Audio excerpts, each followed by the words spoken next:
విజయవాడ పశ్చిమ నియోజకవర్గ ప్రజలు తనను ఎంతగానో ఆదరిస్తున్నారని వారి ఆశీస్సులతో భారీ మెజార్టీతో గెలుస్తారని బీజేపీ అభ్యర్థి యలమంచిలి సత్యనారాయణ చౌదరి ధీమా వ్యక్తం చేశారు. నామినేషన్ వేసే ముందు విజయవాడ చిట్టినగర్ కొత్త అమ్మవారి ఆలయంలో సుజన ప్రత్యేక పూజలు చేశారు. ప్రజలు తనను ఆదరిస్తున్న తీరుకు సంతోషంగా ఉందన్నారు. ప్రచారంలో ప్రజలు ఎదుర్కొంటున్న అనేక సమస్యలను కళ్లారా చూశానని అన్నారు. పశ్చిమ నియోజకవర్గాన్ని అభివృద్ధి పరిచేందుకు రాజ్యాంగబద్ధమైన నాయకుడు అవసరం ఉందని, ఆ బాధ్యతను తాను తీసుకుంటానని సుజన స్పష్టం చేశారు.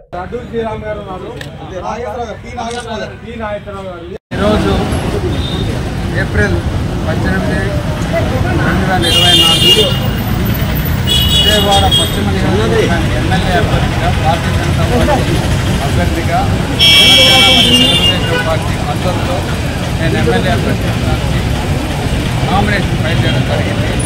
మొత్తం నియోజకవర్గం మొత్తం ప్రజలు బ్రహ్మరథం పట్టారు.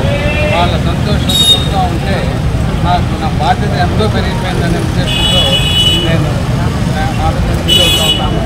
అలాగే గెలిచి నాకు ఈ నియోజకవర్గానికి చేయవలసిన పనులు చాలా ఉన్నాయి. అంటే ఆ నియోజకవర్గం స్వతంత్ర భారతదేశం వచ్చినాక విజయవాడలో స్వతంత్ర పరిస్థితులు ఈ నియోజకవర్గం ఉందంటే డెఫినెట్గా ప్రజాప్రతినిధులు పూర్తిగా దీన్ని వదిలేసినట్లుగా ఉంది.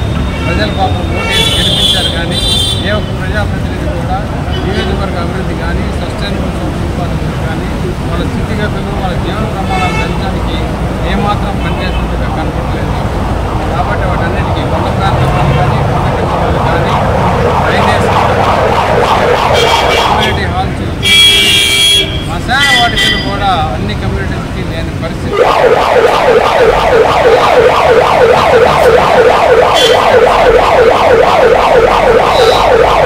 అంటే చాలా బాధాకరం.